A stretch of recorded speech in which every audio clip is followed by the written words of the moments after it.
Bonsoir à tous et à toutes. Je me présente, je suis Alban et je suis l'heureux propriétaire et copropriétaire de Max Weck Live avec Jean-François Mamère qui est ici. Bonsoir à tous, ravi de vous retrouver les amis. La voix off, Willy. Donc nous avons créé un petit groupe tous les trois sur le Weck qui est le petit frère de Max F1 Live pour la F1. Et ce soir, nous avons l'honneur, l'extrême honneur de recevoir Monsieur Kalim Boidra, Team Manager Rebellion, fraîchement décoré des premiers 24 heures du Mans virtuel. Bonsoir Kalim. Bonsoir tout le monde, et bonsoir, puis très heureux une nouvelle fois d'être parmi vous. Et voilà, merci pour l'invitation. Écoute, tu fais partie de la maison maintenant, donc c'est quand tu veux. C'est gentil, c'est gentil. Une belle maison en tout cas. Merci bien Kalim. Donc du coup, Kalim, on va rentrer dans le vif du sujet parce qu'on va quand même te laisser un petit peu ta soirée, hein, si tu veux regarder un petit film sympathique. On s'est fait ce petit live pour justement célébrer cette victoire de ton team à cette première édition. Donc ça veut dire on a quand même la primeur d'avoir les vainqueurs. Donc comment pour toi tu as décidé d'inscrire le team pour cet événement virtuel? Alors, c'était déjà, oui, effectivement, extrêmement heureux et fier. Et j'ai envie de dire, la victoire d'hier a été assez incroyable parce que j'étais au bord des émotions. Alors, on était peut-être sur une course virtuelle et je peux vous garantir que mon stress était plus que réel et puis mes émotions, elles aussi. Donc voilà, donc il y a une belle réussite de cette, je trouve, de cette course organisée par la CO. Puis c'est ce qui fait que toute la beauté du challenge, parce que il y a 2 mois, hein, c'est pas c'est pas très vieux. Il y a 2 mois en arrière, ils se sont décidés à cause du Covid de faire cette course en virtuel. Et j'ai trouvé le clin d'œil très beau, celui de dire ok, on pourra peut-être pas faire la course en réel ce week-end. De la mi-septembre, qui est une date historique pour le Mans. Et on va faire cette course en virtuel. Et voilà, on a tous connu pendant le Covid les courses en Formula I, les courses en Formule 1 en virtuel. Il y en a même eu en Indy 500. Et moi, je les regardais. Et voilà, c'est super bien fait. Mais je les regardais comme j'ai regardé jusqu'à présent ces courses virtuelles, ces e-courses, mais de façon extrêmement éloignée. Voilà, pour moi, c'est du game, quoi. Donc, c'est pas ce que j'ai envie de garder de la course avec, voilà, l'odeur de la benzine, le goudron sur l'asphalte. Et puis voilà, après tout ça, j'ai envie de vous dire, il y a un nouveau fan quoi de ce genre de course. Je dis pas que je les préfère aux 24 heures du Mans, évidemment réel, mais ça c'est quand même du bon. Ça a quand même du bon. Et puis il faut dire que pendant le Covid, avec tout ce qui s'est passé, puis notre enfermement, notre cloisonnement forcé, on était quand même content d'avoir ce genre de petites courses. C'est marrant. Et c'était moi ce que j'ai aimé, pour rebondir sur ce que tu dis, Kalim, j'ai beaucoup aimé le réalisme. Tu sais que je suis fan de F1 bien sûr et de Wake en 2. Voilà, j'aime beaucoup GT aussi et le LMP1, l'MP2, mais j'ai trouvé que le réalisme était quand même beaucoup plus sympa qu'une course de F1 qu'on a pu voir avec Russell, Verstappen, les Charles Leclerc dernièrement. J'ai trouvé qu'il y avait quand même plus de saveur et finalement plus de saveur. Et comme le sont les 24 heures du Mans ou des courses comme à Spa, voilà. Et je trouvais qu'il y avait cette saveur en plus que n'a pas une course virtuelle de F1 et surtout Kalim. Et je vais pas être trop bavard, mais 24 heures, 24 heures. 24 heures. C'était ça. Vous avez, t'as tout résumé, mais le truc c'est que c'est exactement ça. C'est que nous on s'est dit allez, on relève le challenge. Essayons de monter une équipe, cette e-team. Dans la course des 24 heures du Mans virtuel. Alors, première difficulté, c'est que virtuel, moi j'ai une team réelle, j'ai des ingénieurs qui sont bien réels, des pilotes qui sont bien réels, et en virtuel, finalement, on n'avait rien. Donc, on n'avait absolument rien. Donc là, ça a été c'était la première grosse difficulté, c'était commencer à se dire qui peut nous aider, qui peut venir renforcer notre team, qui peut être un consultant. Enfin, vraiment, j'ai commencé à scruter autour de moi et à m'intéresser à tous ces grands acteurs de ce type de course. Et puis la chance que j'ai eue, c'est que j'ai pas eu à chercher très très loin. Louis Delettra, qui est mon pilote, donc est suisse, hein, et qui est mon pilote pour les 24 heures du Mans, donc que j'avais voilà, la chance d'avoir engagé dans le Team Rébellion cette année pour courir avec nous aux 24 heures du Mans. Lui est un gros gamer, une pointure parce qu'il est aujourd'hui champion. Il est actuellement le champion, en tout cas avec les points. A priori, il devrait garder son titre. Donc voilà, j'ai Louis Delettra qui est là et qui me dit écoute, moi je peux t'aider. Je dis génial. Je m'appuie sur Louis Delettra par rapport à toutes ces courses que lui fait déjà en Formule 1. Donc il fait pas mal de courses en virtuel depuis des années. Et il est connu pour être un des pilotes les plus doués de sa génération, comme c'est un jeune. Et puis là, il y a d'autres noms qui tombent comme Marc Verstappen, Romain Grosjean, qui a son propre team, Charles Leclerc, le frère de Charles Leclerc. Alors voilà, moi je commence à avoir... oui, la famille Panis. Alors, je commence à avoir tous ces noms qui sont des très très bons. Et puis, je commence à discuter avec eux. Et puis à demander qui souhaiterait participer à l'aventure avec Rébellion. Et puis, on commence à un peu rentrer en discussion avec Romain Grosjean, avec Charles Leclerc. Voilà, et puis finalement, très vite, je me rends compte qu'il y a des portes qui se ferment naturellement parce que j'avais André Lauterer et puis Gianni qui voulaient courir avec moi aussi, mais ils sont réquisitionnés par Porsche. Charles Leclerc est réquisitionné par Ferrari. Ce qui est assez logique, hein, cette bonne guerre. Cette bonne guerre. Et puis finalement,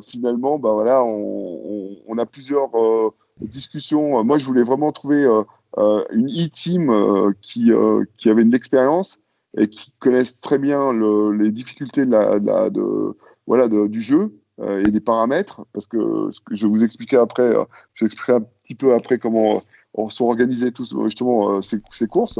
On y viendra. Et voilà, donc et là du coup, après avoir scanné un petit peu tous les partenaires possibles, arrive dans mon chapeau comme par magie, hein, pas un lapin, mais une jolie team.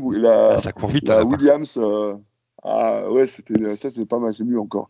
Le Williams e-team que j'avais visité en plus quelques mois en arrière, parce avant d'avoir fait notre projet avec Peugeot en hypercar, j'avais bien avancé sur des discussions avec Williams pour être transparent. Donc je les connaissais très bien. Et puis c'est là où j'apprends qu'eux font partie des leaders mondiaux du e-team. Ils sont équipés depuis des années.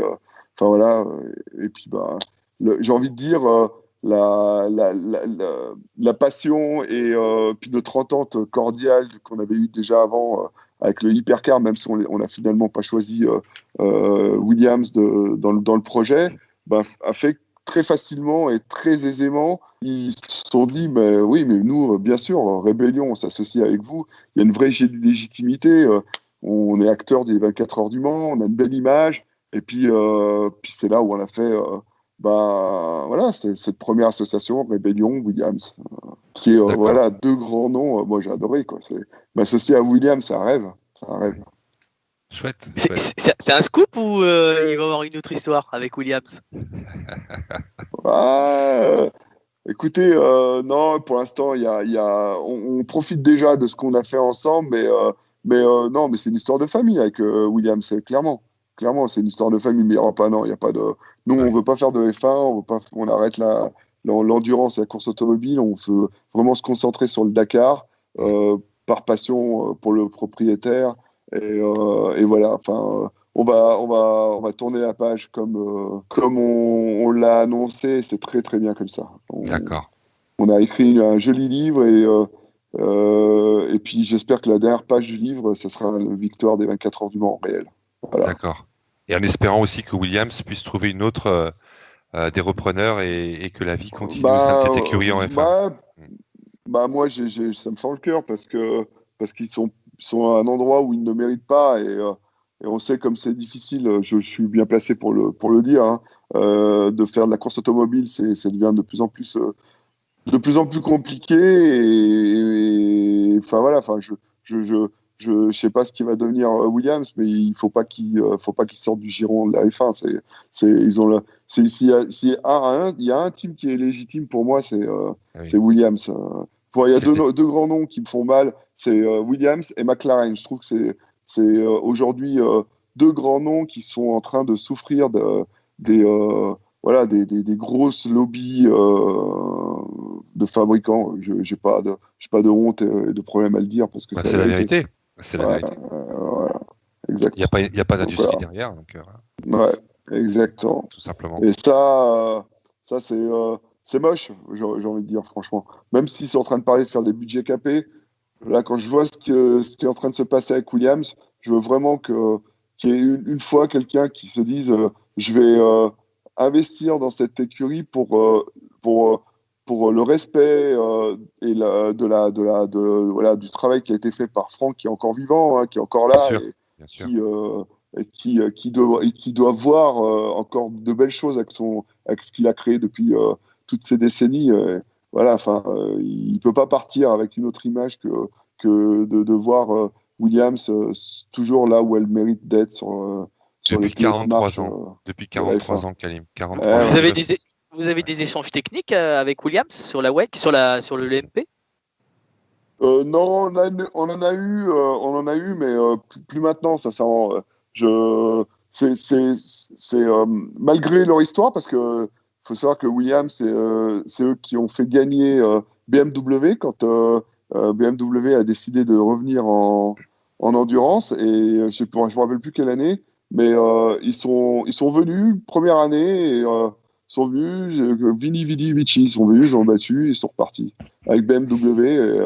Et c'était Williams qui était derrière, faut le savoir. Et ça, c'était la classe, quoi. C'est la grande classe. Donc, oui, ils ont des super connaissances techniques, même en endurance, parce qu'ils l'ont prouvé par leur histoire. Mais non, on n'est pas allé jusque-là, parce que j'ai quand même une team assez costaud et le soutien d'Oreca et de Gibson, qui sont deux gros partenaires et très solides. On peut le voir parce qu'on a quand même gagné Shanghai, on a gagné Austin. Voilà, enfin, on n'est pas dans une difficulté de performance. On est vraiment aujourd'hui, j'ai envie de dire, plus dans une difficulté d'avoir des balances de performance assez régulières, plus que d'avoir besoin d'une aide. J'ai envie de dire d'ingénieurs. Et justement, en parlant d'ingénieur, j'ai une question en plus qui corrèle bien l'idée de Éric Prigent. Vis-à-vis des ingés, parce que j'ai eu ouï dire qu'ils ont eu un bon petit rôle vis-à-vis de chaque équipage dans cette épreuve. Est-ce que tu penses que ça a une réelle plus-value? Moi, je pense que obligatoirement oui, parce qu'il y a des études quand même vis-à-vis des circuits qui est quand même relativement important. Et qui sont assez bien retranscrits dans les jeux, et il faut avoir cette cohérence pour on va dire s'approcher de la réalité et régler comme, ou du moins quasi comme la réalité. Alors là, je peux vous dire, c'est là où moi j'étais bluffé et abasourdi, parce que c'est ce que je voulais vous dire. Voilà, le choix le choix était stratégique, hein, de partir avec Williams, parce qu'il fallait absolument pour nous avoir des gens qui avaient déjà l'habitude de ce type d'environnement. Et nous, on a travaillé avec des ingés de chez Williams, mais aussi des nôtres, mais qui avaient des connaissances en gaming. Donc, pas des connaissances circuit, mais juste des connaissances en gaming pour le moment, pour débuter. Puis finalement, il y a une bonne synergie où nos ingénieurs aussi en réel, on peut aussi apporter des compétences. Et donc, c'est ce qui a fait vraiment la grosse différence parce que moi, j'étais dans le groupe de travail paramètres. Il y avait 3 groupes. Hein. Le groupe de travail paramètres, c'était en moyenne 200 messages par jour. Il y avait une multitude de petits détails qui venaient faire la différence sur les performances. Parce que effectivement, à la différence de la F1, je pense que le fait d'avoir fait cette première historique, une course qui a duré 24 heures, 200 pilotes, 50 voitures engagées, 2 catégories avec plusieurs types de GT, et donc sur une voiture qui fait 13 sur un circuit qui fait 13 km, qui a été parfaitement rescanné, je peux vous garantir, j'ai halluciné de voir tout ce qui a été mis en œuvre pour s'approcher à une quasi, j'ai envie de dire, réalité. Une quasi-réalité. La seule chose qui n'était pas réelle, c'est les accidents graves où, Dieu merci, il n'y avait pas de pilote dans les voitures parce que on était dans du virtuel. Mais les bumpers pris trop rapidement, qui viennent endommager les performances de la voiture et l'amortissement. Le grip sur les voitures quand on n'économise pas suffisamment son train de pneus, les aspirations, les vitesses d'aspiration. Alors c'est hallucinant, c'est hallucinant. Et tous ces paramètres, c'est encore pire qu'en réel, parce qu'en réel, vous avez une cause à effet qui est immédiate. Là, elles ont dû être paramétrées. Donc, le jeu, c'est une matrix qui a dû être configurée par le WEC et la CO tout le long des 2 derniers mois pour nous donner encore plus de réalité.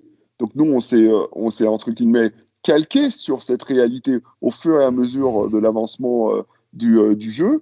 Et en plus de ça, nous, il a fallu que l'on combine tous nos paramètres à tous les niveaux pour que on puisse avoir les voitures les plus performantes possibles. On pourrait régler les voitures et avoir des voitures complètement différentes. Faut quand même le savoir. On n'est pas sur PS5, hein, parce que je dis pas 4, mais 5, parce qu'elle sort bientôt. Oui, ça va pas tarder. Où, finalement, voilà, vous appuyez sur une pédale et vous avez un retour de force avec le volant si vous êtes bien équipé. Non. On était vraiment dans des conditions ultra réelles. J'ai halluciné. J'y croyais pas. Au bout d'un moment, j'ai même abandonné le groupe parce que trop de. C'était de ton ressenti, est-ce que vous avez pu adapter des réglages réels sur le virtuel? Est-ce que vous avez pu calquer des réglages? Oui, nous, on a donné plein de combines, évidemment. On a apporté plein de combines, surtout sur notre connaissance du circuit des 24 heures et puis de la manière dont on pouvait ou on devait faire des économies d'essence. Et je peux vous dire que c'est grâce à ça qu'on a gagné. Il faut ça pour la petite histoire. Hein, ça, vous avez l'exclusivité et la primeur de cette anecdote. Vous saurez qu'on a fini les 3 voitures, hein, d'ailleurs. Hein, les 3 voitures en tête, de tête. Je n'ai pas regardé pour les autres, mais en tout cas les 3 premières. Parce qu'il y a les miennes, les deux miennes, hein, 1 et 3, et puis la 2 de Coles. On a fini avec moins de 0,5 litres d'essence dans les réservoirs. Donc, on devait faire un splash pour finir.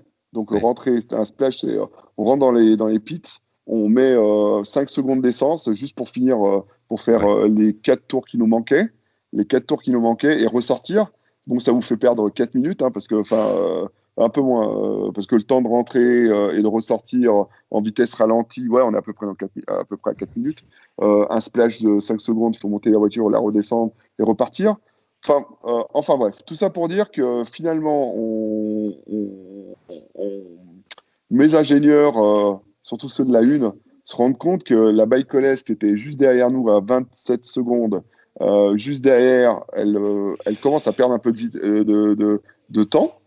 Et ça, c'est à 3 tours de l'arrivée, 4 tours de l'arrivée. Et elle perdait beaucoup de temps.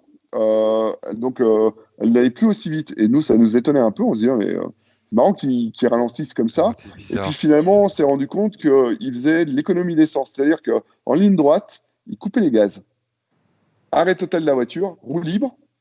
Et puis, ils repartaient dans les virages. Donc, ils ont fait ça à partir de la 4e pour leur permettre de finir sans avoir à faire, sans ravitailler. Donc, du coup, nous, on a vu le coup venir, on s'est calé sur leur stratégie. Les deux voitures se sont calées sur leur stratégie. Et puis, du coup, on allait à la même vitesse. Donc, ce qui a fait qu'ils ne pouvaient pas aller plus vite, parce que s'ils allaient plus vite, on l'accélérait. Et puis, ils ne pouvaient pas aller moins vite, parce que s'ils allaient moins vite, jamais ils nous rattrapaient. Donc, on a essayé de garder la distance de cette petite avance qu'on avait, ce qui n'était rien. Vous vous rendez compte, 24 heures de course, et on finit avec 17 secondes. C'est 17,7 secondes. C'est hallucinant. Ouais. Et voilà, on a fini. Après la ligne droite, toutes les voitures sont tombées en panne d'essence et elles ont été ramenées par des collègues qui avaient encore de l'essence, qui ont poussé les voitures jusqu'au paddock. Donc voilà, ça les gens ne le savent pas, mais voilà, on a fini ric-crac, et c'est ça être champion. Donc voilà, pour moi, c'est ça être champion. Du coup, Kalim, là, ce que tu viens de nous décrire, c'est à peu près le même événement qu'en réel. Les stratégies, les relais. Mais c'est la même chose. C'est d'ailleurs pour ça que je vous dis que on a eu la chance d'avoir une belle synergie entre Williams et Rebellion qui a fait qu'on pouvait facilement analyser ce qui pouvait se passer sur les autres voitures parce qu'on avait toutes les datas et toutes les données. Et puis qu'on pouvait remonter ce genre de petites astuces ou des choses qui nous ont permis de faire la différence à la fin. Hein. Donc ça, c'est sûr. Même au niveau des erreurs, là, on était à 0 erreur. Il fallait faire 0 erreur. Hein. Même s'il y a eu 2 plantages de serveurs qui une fois nous étaient bénéfiques, puis une fois nous a fait perdre les 2 minutes d'avance qu'on avait sur les autres. Là, tu avais double travail par rapport au réel, parce qu'au réel, vous avez 2 voitures. Là, tu en mets 4. Et justement, ça veut dire les ingénieurs 2 fois plus. Et comment ça s'est passé pour vous, la répartition des pilotes, des équipages par rapport aux voitures? Là, c'est mon côté un petit peu team manager sévère et endurci. Qui a pris le relais parce que évidemment on a nos pilotes en réel et si je monte un team, je veux évidemment mettre en avant mes pilotes réels pour que ça colle le plus possible à la réalité. Mais bon, d'un autre côté, je veux aussi gagner. Donc qui dit réel ne dit pas forcément bon en version virtuelle. Donc là, moi, j'ai été sans pitié. J'ai fait une sélection. J'ai ouvert les candidatures. J'ai fait vraiment une sélection par concours en disant on va engager 4 voitures. Donc ce qui était là, une belle line-up. Donc 4 voitures, ça veut dire qu'il y aura 16 pilotes. 8 réels et 8 e-gamers. Les e-gamers, je faisais confiance totalement à nos amis de chez Williams, qui eux avaient cette responsabilité de se sélectionner eux les gamers, et puis moi d'avoir la responsabilité de sélectionner les réels. Et puis voilà, on les a fait. La première sélection, ça a été le matériel, parce que celui qui pour moi n'avait pas de simulateur, c'est qu'il n'était pas initié à la course ou qu'il n'avait pas cette compétence, donc directement éliminé. Et puis ceux qu'on avait, on les a fait courir sur plusieurs semaines de tests. Il y a eu énormément de courses et de tests, ce qui nous permettait 2 choses. Hein. Ça nous a permis de sélectionner les meilleurs, mais aussi ça m'a permis de régler un peu mieux la voiture, de travailler un peu mieux avec Williams, et puis voilà, de faire un, voilà, de faire que la machine, les engrenages tournaient parfaitement, et que tout était bien huilé et bien graissé pour que la machine soit la plus performante possible. Donc voilà comment c'est passé. T'as mis la règle des 107% au pilote réel par rapport au virtuel? Ouais, c'est un peu ça. Ouais. Ouais, on était un peu dur. Mais non, du coup, voilà. Donc, du coup, sont ressortis Louis Delettra, qui était voilà, évidemment un de mes pilotes les meilleurs. J'avais sous le coude Yi Feiye, qui est un pilote, un jeune pilote chinois très talentueux, qui était le protégé, qui est le protégé de Neil Gianni. Et donc lui voilà, qui m'avait proposé plusieurs fois de le prendre en réel comme pilote de réserve chez Rebellion, mais comme on arrêtait la saison, j'avais pas de besoin. Donc là, je l'ai contacté parce que je savais qu'il était aussi très bon en réel. Donc voilà, c'était aussi un pilote officiel Rebellion. Et puis après, voilà, Bruno qui m'avait montré tout à fait ses grandes qualités, Gustavo aussi, et puis il y en a juste un qu'on a loupé, c'est Norman Nato, parce que quand j'étais à la recherche de cette E-Team, lui, il avait déjà un ami à lui, Van Dorm, j'ai oublié son nom, qui avait déjà monté son équipe, et puis qui lui avait demandé... Stoffel Van Dorn, oui. Ouais, Stoffel Van Dorn, voilà, exactement. Qui lui avait demandé si ils voulaient piloter ensemble. Et puis, ils avaient un petit peu avancé. Moi, j'avais dit, écoute, dans le doute que je monte le team, vas-y. Et puis, si jamais, au moins, tu auras quelque chose. Sinon, on ne fait rien, au moins, toi, tu auras quelque chose. Alors, du coup, c'est un petit loupé, parce que je pense qu'il aurait aussi aimé piloter avec le team Rébellion. Mais voilà, il a surtout regretté de ne pas être dans la voiture, parce que on a gagné. Voilà, victoire. On a gagné. Du champagne, du champagne. Kalim, elle est là, Kalim. Bien, ça, c'est bien, ça. Elle est chouette. Une belle casquette. T'en as pris deux, Alban, peut-être. Ah, voilà, champagne. Je sais pas si sur Internet, je passe du champagne. Je crois qu'il y a ta griffe dessus, Kalim, regarde. Tu vois ça, regarde. Là, tu as eu la signature avant la victoire. Elle vaut plus d'argent aujourd'hui. C'était un signe, tu vois. Exactement. On a fêté ça dignement, hein, tu vois. Encore, j'ai gardé la bouteille de la victoire. Ah, puis c'est collector. La carbone. Ah ouais, ça c'est clair.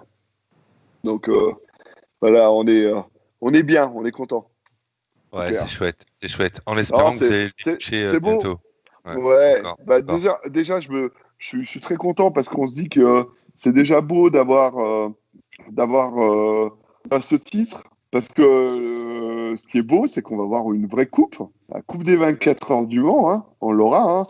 Donc c'est ça qui est bien avec l'organisation de la CO. Ils ont été fantastiques, franchement, ils ont super bien travaillé, parce qu'en 2 mois, organiser cet événement, la difficulté, comme je viens de vous dire, des réglages, des paramètres, des serveurs, parce que nous, on était très, très, très inquiets qu'il y ait des problèmes de serveurs. Alors, il y en a eu 2, mais franchement, 2 sur 24 heures, avec les 200 joueurs, 50 voitures qui tournent, franchement, ils ont fait un super travail technique. Moi, j'ai adoré voir, en plus, la vraie équipe, les commissaires les commissaires de piste, ou même voilà, la direction de course. C'est la vraie de vraie, c'est celle que je connais, et qui nous surveille, et qui donne toutes les pénalités. C'était la vraie qui était là pour le virtuel. Donc ouais, ça avait il y avait un petit goût de réel quand même dans tout ça. Et puis je peux vous garantir, une nouvelle fois, je vous le dis, moi, mes émotions, elles étaient bien réelles. Et se dire qu'on a gagné les 24 heures du Mans virtuelles, que c'est les toutes premières, et que c'est Rébellion qui l'a eu, je suis encore tout excité. Il y a un signe, Justement, Kalim, moi je pense que le gros point fort, c'est surtout d'avoir fait intervenir des vrais commissaires dans la course, ce qui a permis de gérer les pénalités en plus de celles du jeu, parce qu'il y en a quand même dans le jeu, mais évidemment, par moment, et la plupart de ceux qui jouent, que ce soit à Project Cars, à Air Factor, à iRacing, etc., n'ont pas forcément très cohérentes parce qu'elles sont pas situationnelles, pour la plupart. Et donc du coup c'est Ouais, vrai que là pour le coup de rajouter cette part de réalisme, ça a été un c'est des vrai. gros atouts de cette course-là, en plus d'avoir Ouais, respecté le format 24 heures, d'avoir ouais, respecté un grand ensemble des équipes. Bon évidemment des fois c'est plus compliqué d'avoir les vrais équipages sur toutes les voitures, mais d'avoir tout cet ensemble, c'est ce qui a fait le succès, je pense, hein. Ça en partie c'est tout simple, c'est tout bête, hein. Mais ouais.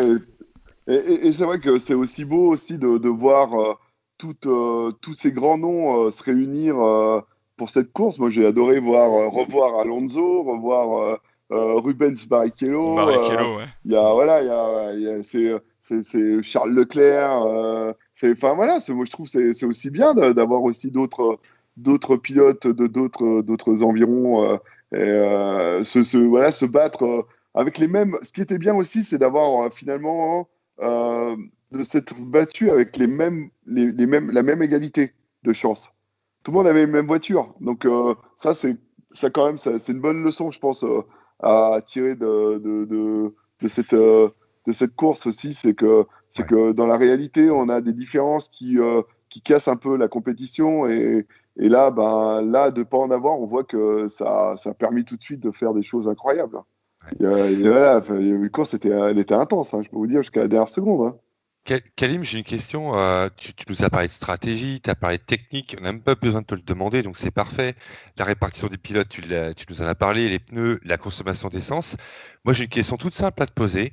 Est-ce que, d'avoir vécu ces 24 heures du Mans virtuel, est-ce que dans l'ensemble de l'équipe Rébellion, il pourrait y avoir des approches différentes de la course réelle après ce que vous avez vécu ce week-end? Dans certaines choses, je parle de philosophie, de pas forcément de technique. Est-ce que ça Ouais, peut, ouais. par moment, tu vois ce que je veux dire, c'est un peu philosophique ma question, mais est-ce qu'il y a des axes que vous avez sentis qu'on n'aurait peut-être pas imaginé dans le réel et qui peuvent servir pour le réel? Parce que le virtuel est très critiqué par les puristes. Voilà, alors j'ai rien contre ceux qui critiquent ça, ils ont le droit. Moi j'aime bien les deux, même si je préfère le réel. Mais là j'ai été bluffé ce week-end, même si j'ai pas forcément tout vu. Est-ce qu'il y a des petites choses comme ça qui peuvent vous amener à réfléchir différemment pour le réel? Ou pas, hein, tout Alors, simplement, hein. bon, Voilà. moi, je vais dire franchement et simplement les choses comme moi je les pense. Hein, j'ai pas la science infuse, mais moi, je suis comme toi. J'aime le réel, je l'ai dit tout à l'heure. Moi, j'aime l'odeur, le Bien sûr. bruit, le goût même de la vraie course automobile. Le goût du Et voilà, champagne. moi, tous ces sens, voilà. Ouais, ouais, ouais, Je mais t'en avant prie, ça, il y a excuse-moi. même. Non, non, pas de problème, mais avant ça, il y a même le goût de l'échappement. Quand les Ouais, livres, il y a ouais, je voilà, confirme. on est dans les paddocks, et puis que, Ça gratte voilà, la enfin, gorge. quand Ça gratte la gorge un ouais, peu. voilà, donc c'est plus ce goût-là, même si Principalement. le goût du champagne, c'est celui que j'attends toujours à la fin de la course. Mais voilà, pour revenir un petit peu à ce que je voulais dire, Oui, c'est que oui, euh, le réel ne l'apportera jamais, donc je peux pas le préférer. Mais comme toi, je le regarde maintenant avec un œil plus amical. Et j'ai peut-être été à un moment dans ma vie même, euh, j'aurais dire, contre ce type de course. En tout cas, j'avais une certaine arrogance en disant, ouais, ils valent rien, ces trucs-là. Voilà, c'est comme mes gamins qui jouent sur leur console. Enfin, voilà. Et maintenant, j'ai un tout autre respect pour les courses en virtuel. Et puis, c'est e-gamer.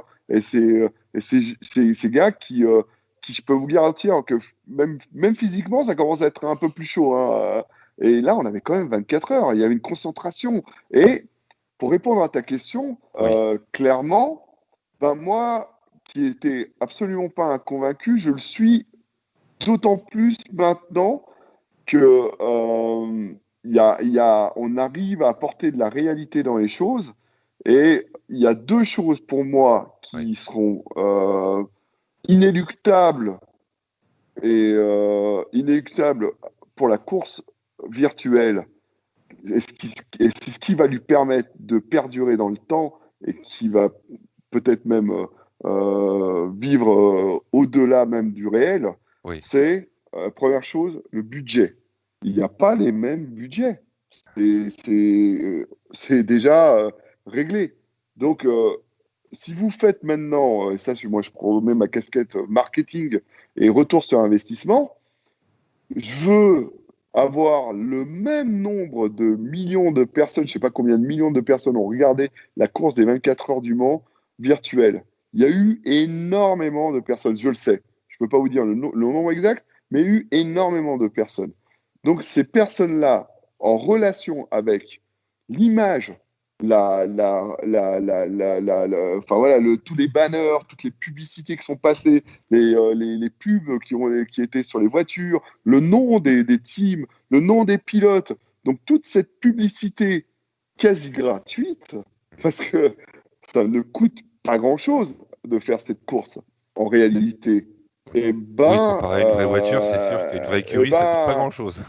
Et ben voilà, donc tout de suite, ça fait, j'ai envie de vous dire, un retour sur investissement, mais tellement énorme qu'on se dit, bah ouais, pourquoi pas, parce que finalement, on regarde nous spectateurs en immersion, on a cette chance d'être dans les circuits, d'être dans les paddocks, d'être encore un peu moins, mais dans les tribunes, il y en a qui sont dans les tribunes, nous on est dans les circuits, dans les paddocks, mais il y a combien de personnes qui ont cette chance?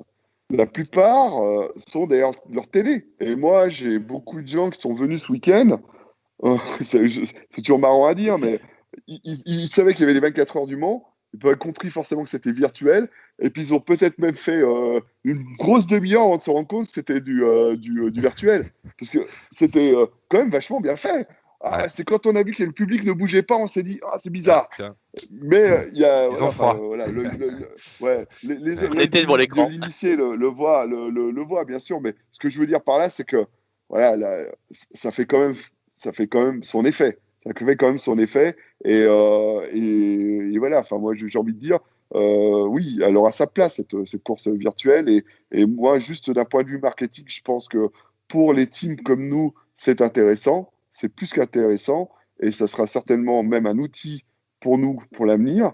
Mais pour maintenant, nos teams en réel, d'un point de vue sportif, non, je pense pas que ça apporte quelque chose. Hormis que nos pilotes qui s'entraînent sur du virtuel font plus d'heures d'entraînement que s'ils allaient sur une voiture. Et donc, ça, on va dire, ça ébauche. Mais jusque-là, à dire que ça va faire une finition d'un pilote, non. Mais ça ébauchera bien des pilotes, oui, bien sûr.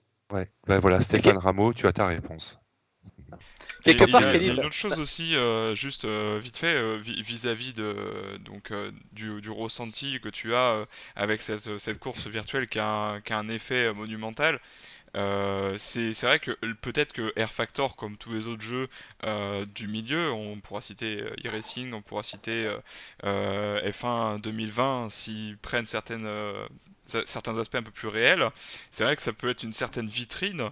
Même vis-à-vis, je parle tout bêtement sans passer cette partie sponsor, mais la partie réalisme, la partie gestion des règles, peut-être qu'il y a des choses qui vont évoluer dans le bon sens grâce à ce genre d'événements, puisqu'ils ont été gérés un petit peu on va dire, à la fois en interne et à la fois en externe, grâce au commissaire, comme j'en ai parlé tout à l'heure.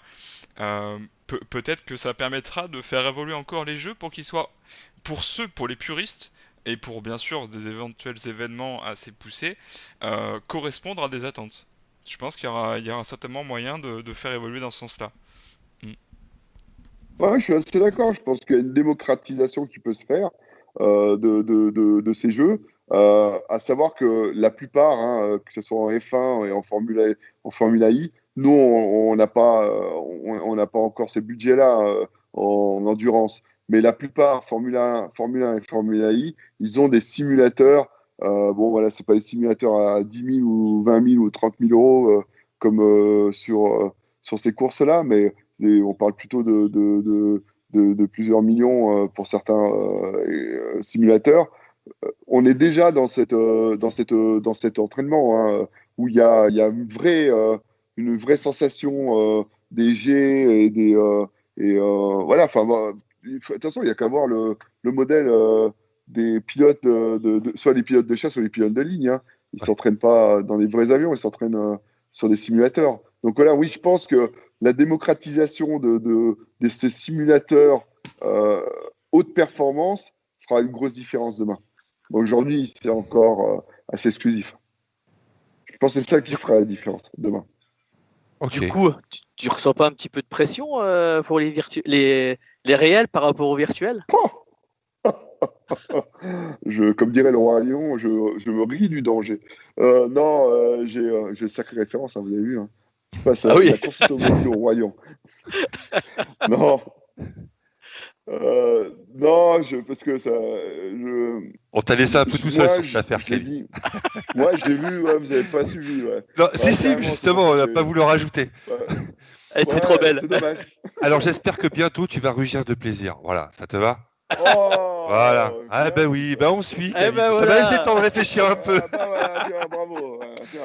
Voilà. Là, ça suit quand même. Ah, c'est les poètes disparus, là. Mais oui, ça suit. T'inquiète pas, on est là. Oh, on va être présent. C'est bien. C'est parfait. Vous disiez, cher ami. Donc, je disais,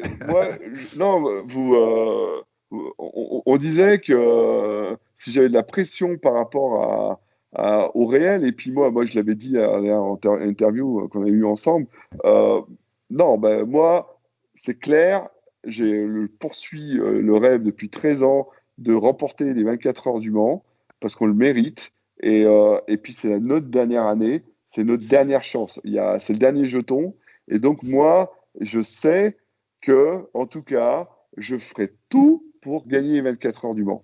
On a une bonne voiture qui est maintenant, je veux dire, exploitée depuis 3 ans.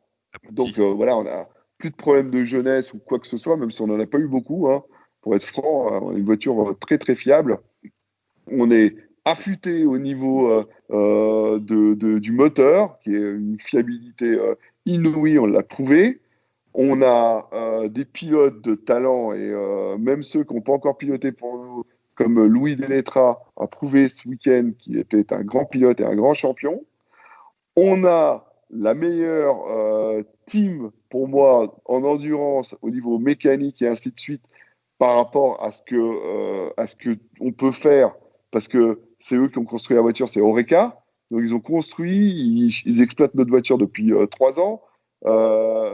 Voilà, enfin moi j'ai envie de vous dire, on a un cocktail qui est parfait. La seule chose qu'on n'a pas, c'est quelle va être la différence de performance entre une Rébellion 2 roues motrices avec un moteur atmosphérique contre une Toyota hybride 4 roues motrices 1000 chevaux. Voilà, c'est ça la différence. Et là, c'est la promesse de Pierre Fillon et de Gérard Neveu d'offrir aux spectateurs un vrai spectacle, comme il l'a offert depuis le début de la saison, et toutes les courses qu'on a grâce à la balance de performance, la nouvelle en tout cas, et puis aussi au Success Ballast que l'on a fait tout le long de cette année. On a pu voir Rébellion sur la première marche du podium, quand Rébellion ne faisait pas d'erreur et quand Rébellion travaillait parfaitement. Alors voilà, moi, je suis super confiant, parce qu'on va faire ce qu'on sait faire, c'est-à-dire travailler. Et moi, je dis toujours, quand on travaille, on récolte toujours le fruit de son travail. Et voilà, exactement. Donc voilà, donc maintenant, je vous garantis qu'on va continuer à travailler, même si on ne s'est pas arrêté avec le Covid, on va continuer à travailler.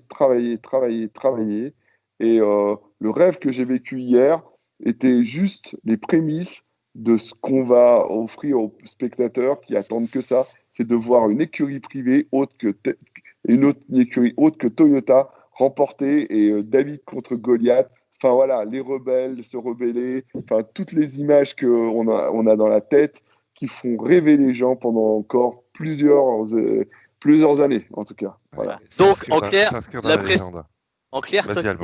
la pression, tu la subis pas, tu la bois. Exactement. Je me ris du danger, moi, je vous dis.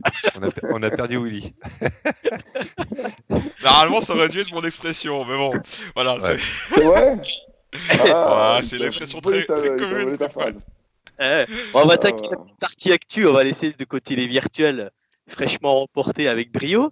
Ta reprise en 2020, Kalim, comment vous la préparez actuellement? Vous avez déjà fait des petits essais sur piste? Vous êtes toujours... Comme tu le sais, c'est que les essais sur piste commencent gentiment à s'ouvrir. Donc nous, on est en train de faire deux choses. On fait un programme d'entraînement qui va courir sur tout l'été, avec, je pense, au moins 2 dates. Donc on veut faire quelque chose de sympa. C'est, euh, c'est un programme d'entraînement sur le Castellet. Ce qui a du sens parce que on est à côté d'Oreca, donc des voitures qui viennent juste de revenir des États-Unis. Elles ont été bloquées longtemps avec les problèmes de transport qu'on a rencontrés à Sebring. Donc depuis Sebring en tout cas. Et voilà, donc là on est en train de remonter les voitures, les réviser, les retravailler. J'attends le calendrier final avec 2 dates minimum et voire 3 d'essais au Castellet étendus sur tout l'été. Et puis on va faire courir. Là, je vous la donne une nouvelle fois. Vous avez le droit à une exclue que même Williams ne sait pas. Alors, je peux vous dire, hein, c'est qu'on a décidé d'inviter. On a décidé d'inviter nos 8 pilotes. Donc voilà, et les 8 gamers. Donc c'est-à-dire tous les pilotes qui ont participé aux 24 heures du Mans virtuel. Donc vrais pilotes et e-racers. Et de leur offrir la possibilité de courir sur la voiture quand on fera nos essais. Donc voilà, c'est notre cadeau pour les remercier de la victoire. Là, je crois que Jeff, il a fait des grands yeux quand il est au Castellet. Il habite à 20 km. À mon avis, tu vas l'avoir dans les juste par là derrière, à quelques kilomètres. Pas de problème, avec grand plaisir. Pendant cette période Covid, vous avez pu un peu développer, améliorer la voiture entre la dernière course que vous avez fait au Kota et... Non. Non, peut-être en simulation, mais pas en réel. Non, la voiture n'a pas été encore du tout, n'est pas sortie. Comme je le disais, on l'a reçue il n'y a pas très très longtemps. On a reçu les voitures il n'y a pas très longtemps. Donc non, pour l'instant, on n'a rien fait. On a juste, pour l'instant, juste travaillé sur toutes les pièces mécaniques et ainsi de suite. Donc on a un kit Le Mans qui est spécifique. Donc voilà, on est en train de travailler sur bon, on l'a pas testé en réel. On a évidemment beaucoup travaillé sur les parties mécaniques et l'aéro en simu, fabriquer les pièces. Mais maintenant, voilà, on va monter toutes ces préparations pour les tester en réel. Et il y a Spa, mi-août.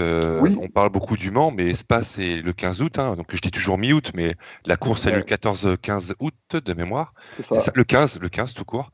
Il y a déjà cette préparation qui...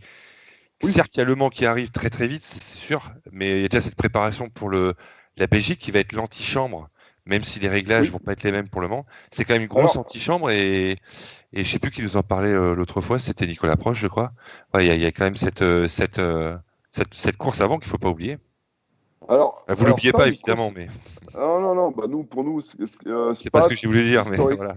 Historiquement, Spa, c'est toujours avant le Mans, et c'est évidemment pour nous le galop d'essai, le galop d'essai, la course qui nous permet de voir où on en est, et puis de jauger les autres équipages, les autres teams.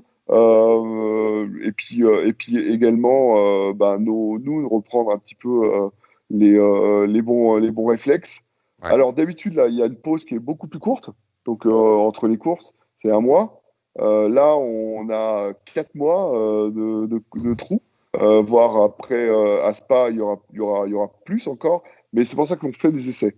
On fait ces essais pour un peu comme des champions. Avant d'aller faire la compétition, tu reprends ton programme d'entraînement, tu commences à t'entraîner un tout petit peu, tu fais après une petite course, une petite course dans le village du coin, avant d'aller monter dans la grande capitale pour faire la grande et vraie course. Donc voilà, c'est un petit peu ce qu'on est en train de mettre en place. On s'entraîne, l'entraînement et ses essais cet été, pour après faire Spa à huis clos. Donc on sait déjà que Spa, ça sera à huis clos. Oui. Et puis là, à Spa à huis clos, c'est évidemment pour nous une course charnière, parce qu'elle nous permet, comme je l'ai dit tout à l'heure, et de nous mesurer nous et de mesurer et de jauger aussi nos adversaires et puis après on a un mois, mais vous savez il se passe quoi entre le 15 Kalim, août il se passe il se passe quoi entre Spa et Le Mans? Pardonne-moi de te couper. Il se passe quoi entre Spa et Le Mans? Ah bah c'est ce que j'allais dire, hein. Entre Spa et Le Mans, vous avez ce qu'on appelle le prologue, hein, et pardon, pas le prologue, les courses d'essai, quoi. Donc à vrai dire, là je crois que c'est un peu, ils vont c'est-à-dire qu'on fait la course de Spa et normalement, parce que là c'est ça va être un petit peu le chenil, normalement ils ont dit qu'ils allaient faire ça au même moment que la course dû au Covid, mais normalement, on va dire en temps normal, la course des 24 heures du Mans des 24 heures du Mans a lieu à la mi-juin et début juin, on a 8 jours d'essai. Et de qualif, c'est pas des qualifs, temps, c'est plus des qualifications parce que par exemple pour qu'un pilote comme Louis Delettra soit autorisé à faire les 24 heures du Mans, il doit faire des essais particuliers, il doit passer une sorte de permis du Mans et puis ça on le fait pendant ces 8 jours. J'ai oublié le terme. C'est comme une super licence. C'est comme une super licence en F1. Ouais, j'ai pensé à ça aussi tout de suite. Ouais, c'est un peu le même esprit. Donc pendant 8 jours, on travaille beaucoup à faire des essais.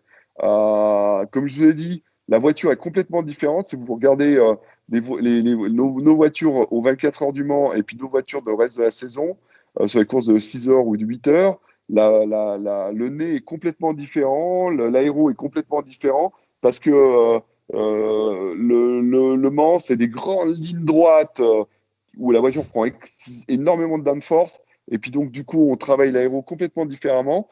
Et ce qui veut dire qu'on est obligé de courir dessus et de faire beaucoup, beaucoup, beaucoup d'essais pour peaufiner les réglages. Ce qu'on ne peut pas faire, évidemment, sur un circuit normal parce qu'il n'est pas représentatif du Mans. Donc, nous, on fait beaucoup de simulateurs. On fait beaucoup de wind tunnel, mais en virtuel pour le coup. Et puis après, on essaie de mettre en adéquation ça pendant les 10 premiers jours du mois de juin. Et donc voilà, c'est vite, hein, c'est rapide, hein. Après, on a une petite semaine de pause où les voitures sont complètement refaites et revues. Et le team se repose pour être prêt pour le 15 juin. Donc voilà comment ça fonctionne. Là, je crois qu'ils vont condenser, vu l'histoire du Covid, ils vont essayer de condenser. On parle maintenant de faire les 24 heures du Mans. Je ne sais pas si vous avez entendu parler, mais ce sera a priori des 24 heures du Mans en semi-huis clos. Donc, oui, c'est ce que tu disais. Ça, c'est les dernières nouvelles. Ouais, tu me l'avais donné aussi en exclu quand j'étais venu samedi chez Herbellon, qu'on avait fait live avec Nicolas Prost. Donc tu nous avais un petit peu abordé le sujet. Ouais. Bah, c'est une livret spéciale. Ouais. Pardon, je croyais que tu avais fini. Excuse-moi, Alban, je croyais que tu avais fini. Très très bonne question. Est-ce qu'il y aura une livrée spéciale pour Le Mans? Ça suffit, c'est bon, on a compris. On le connaît bien, non? Clic. Alors, on a hésité pour être franc avec vous. On était sur des projets un peu fous. Et on a été sur des projets un peu fous et puis finalement, on a eu que des bonnes critiques sur notre livery. Tous les gens l'adorent et puis finalement on a décidé qu'on la laisserait. Mais on a beaucoup hésité. On avait des projets un peu fous et finalement on a cédé au retour un peu de nos fans qui disent que voilà. Enfin, puis je me dis que on se dit pourquoi pas finir aussi avec la même livery que finalement celle du début comme c'est la dernière année et voilà donc c'est un joli clin d'œil avec. Donc, on aura la même livrée qui est derrière Jeff. Exactement. Absolument. On a parlé du Mans, Kalim. On sait que vous êtes focus sur le Mans. Mais n'oubliez pas aussi, les gars, vous êtes aussi dans la course au championnat avec Toyota. Vous n'avez que 33 points de retard. C'est pas énorme. Ça peut se combler cet écart. Ah ouais, complètement. Une victoire au Mans et puis ça y est, hein, c'est fait. Hein. Voilà. Donc, bien sûr, puisque les points comptent double au Mans, donc au vu du barème, ça peut faire votre handicap. Donc, Non, tout à fait. Donc déjà, je pense sincèrement pas qu'on puisse remporter une victoire à Spa, hormis une surprise, mais comme on devrait, nous, du coup, subir un petit peu une balance de performance et puis un succès ballast qui va nous forcément nous handicaper, je pense sincèrement qu'on va faire 3, si on a bien travaillé à Spa, ce qui nous maintient toujours dans la course. Mais effectivement, mathématiquement, tout est possible jusqu'à la fin de la saison, évidemment. C'est pour ça que je reste focusé sur le Mans, parce que la victoire au Mans aura du coup une double victoire. Enfin, ce sera forcément un double goût de victoire, parce qu'elle nous relancerait aussi sérieusement dans une ultime course pour le championnat. Mais là, ce serait la cerise sur le gâteau. Mais The cherry on the déjà cake. le gâteau, moi. Ouais, the cherry on the cake. Cherry on the cake. Mais du coup, fatalement, vous y passez tous un petit peu à la double casquette, Le Mans au championnat. Si t'as Le Mans déjà. Ouais, voilà. Je sais pas quel je prends ta place, mais. Merci, mais t'as tout dit. Ouais, je crois que. Ouais. Enfin, Peut-être une petite précision aussi pour ceux qui découvrent un peu la partie Wake. La victoire au Mans aussi, c'est double de points hein, vis-à-vis d'une course. Donc, je l'ai dit, oui. Ouais, mais surtout, ça. Il est pas suisse, mais il a du retard. Hein. Il a du retard, il est pas suisse. Il y a le décalage. Il est de l'autre côté. Hein. Il y a le décalage. Attends, j'ai encore un Oui, et Saint-Pelon, c'est loin, Willy, tout à fait. Non, merde. Non, mais voilà. Il a essayé de te piquer ta phrase comme tu lui as piqué la sienne tout à l'heure. Il y a la vengeance. Ouais, c'est ça. Merci, Willy. Merci, mon ami. Si tu as des trucs intéressants comme ça encore, il n'y a pas de problème. Tu suivras le fil de l'émission correctement. Et les slides en plus. Non, il se concentre sur les questions qu'il doit poser dans le chat et c'est peut-être pour ça aussi. N'hésitez pas parce que j'en vois pas mal. Donc, y compris sur Max F1 Live, hein, qui est rediffusé par la même occasion. Donc, je l'ai déjà répété vis-à-vis du chat, hein, mais n'hésitez pas. Je regarde sur les deux chats en même temps. Voilà. Et alors, si tu as une question intéressante, on t'écoute. Allez. Mais tout à l'heure, on en avait une là, mais ça correspondait au semi-huis clos parce que quelques explications pour le semi-huis clos en détail pour ceux. Mais bon, je pense que ça correspond aux pros présents sur place. Après, ce genre de choses, les journalistes. Alors, le semi-huis clos, comme j'ai compris, c'est toute l'astuce avec le huis clos. C'est ils vont évidemment. Normalement, la législation devrait autoriser 5000 personnes. C'est calé par rapport au championnat du foot et des stades.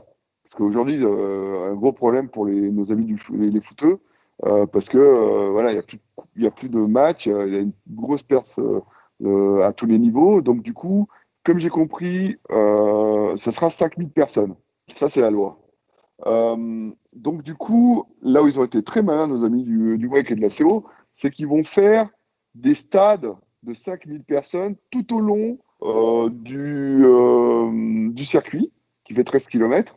Donc je ne peux pas vous dire combien il va y avoir de ces spots, mais du coup, ils vont faire 5000, 5000, 5000, 5000, 5000, 5000, plus les 5000 qui seront, eux, autorisés dans l'enceinte.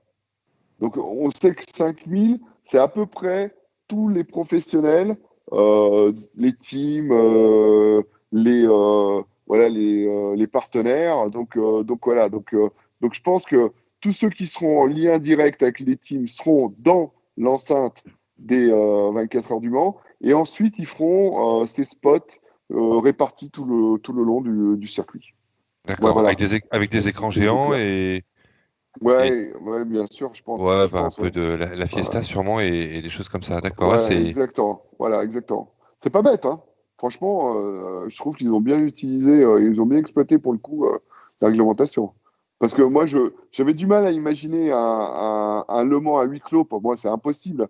Parce qu'il y a tellement de possibilités pour les spectateurs de venir voir la course en sauvage que pour moi, il aurait été impossible que le gouvernement autorise une telle course avec, voilà, avec la possibilité qu'il y ait une telle déviation ou un manque de contrôle de la réglementation. Donc là, je trouve que c'est malin d'offrir cette solution.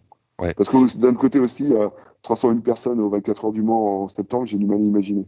Ouais. Vous aurez des tests ou pas? Enfin, une question simple, mais vous serez testé? Est-ce qu'il y a des mesures déjà particulières? Parce qu'on sera quand même déjà au mois de septembre. Ouais. On voit bien que le virus a quand même bien disparu. Pas partout, bien sûr, mais il y a encore quelques petits embryons comme ça à droite à gauche, même dans plusieurs pays du monde. Mais voilà, je pense que ça risque d'être quand même plus agréable pour vous que la période qu'on vient de vivre. Et vous devriez peut-être même éviter les masques et toutes ces choses-là. Alors, et après, on va conclure, Kalim. On va Ouais, c'est gentil. Après, on va conclure. Ouais, j'aimerais voir le Roi Lion après. Oui, pas de souci, on va le voir.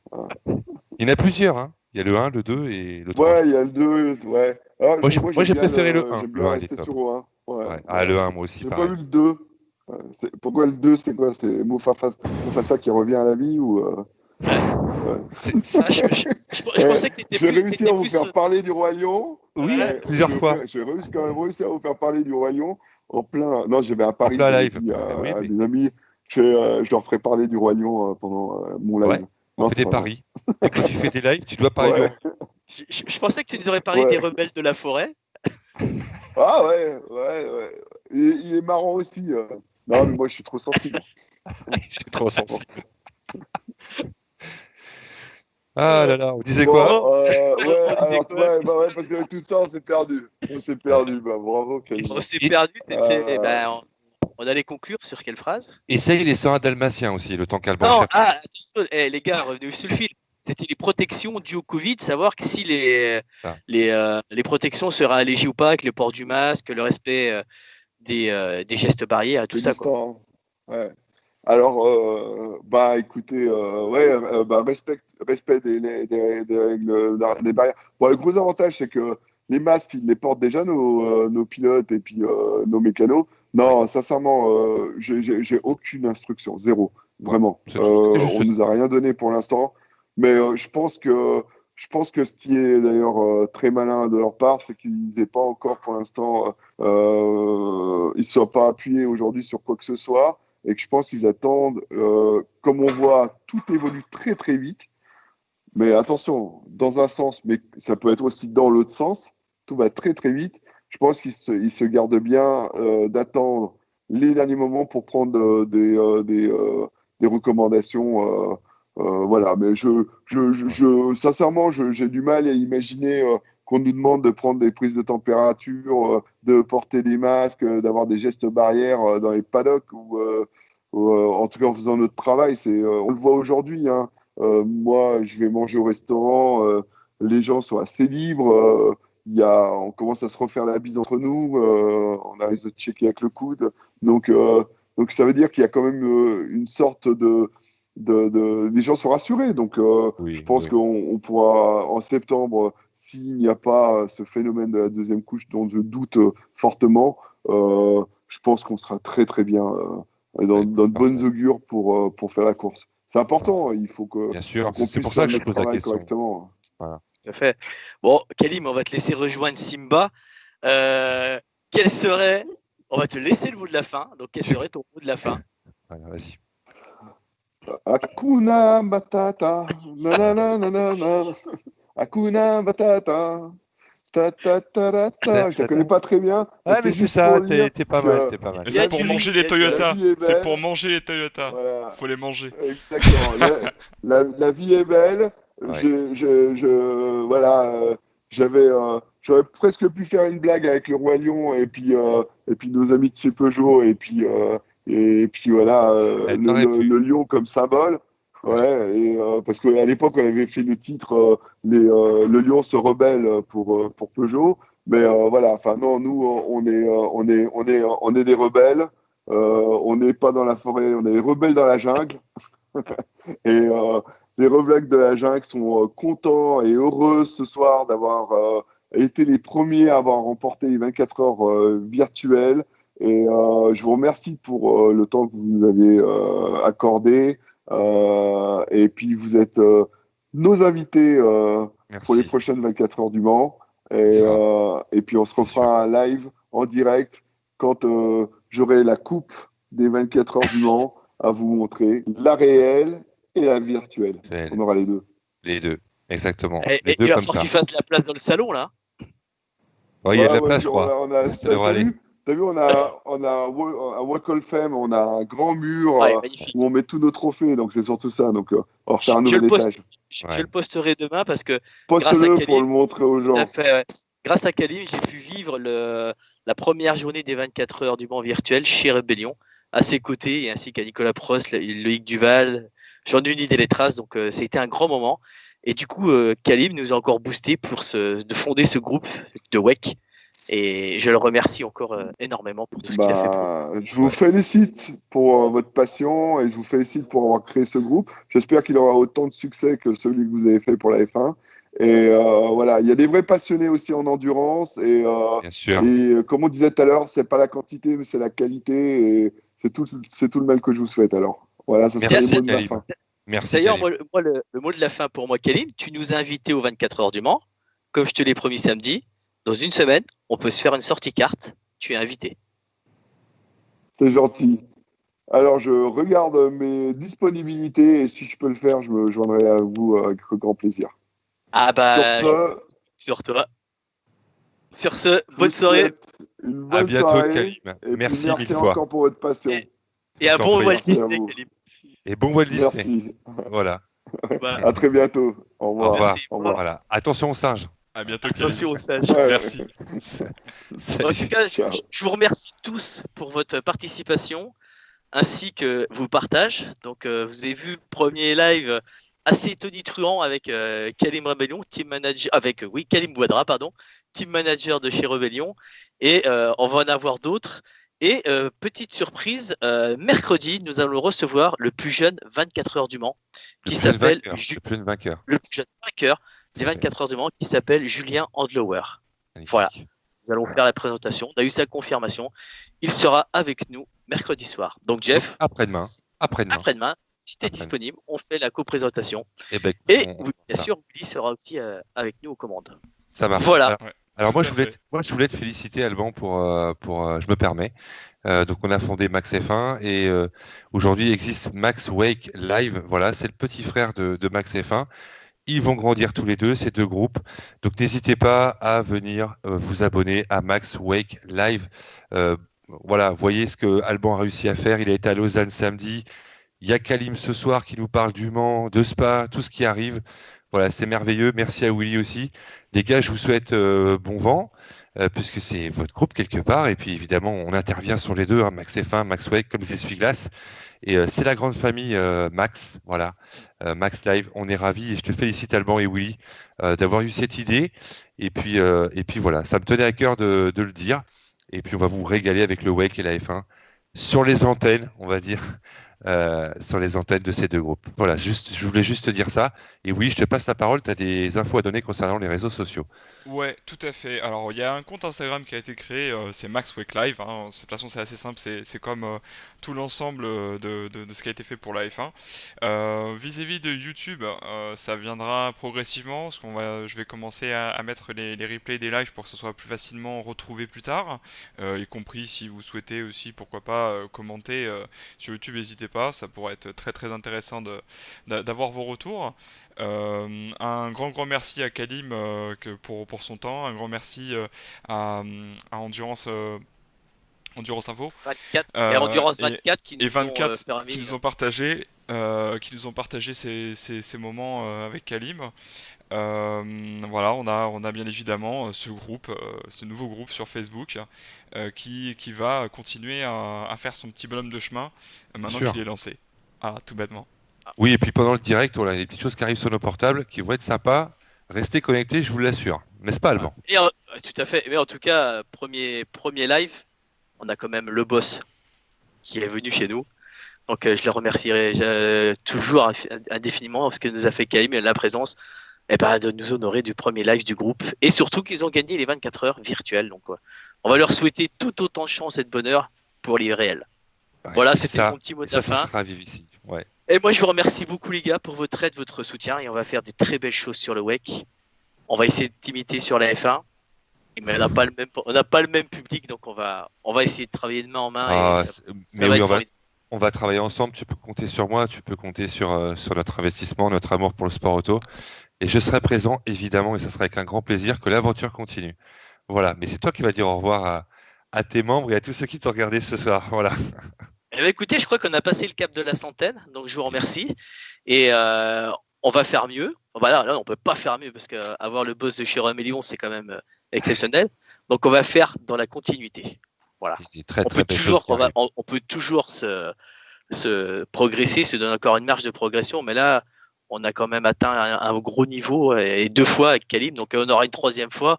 Donc voilà, il nous apporte sa confiance et son soutien. Donc voilà.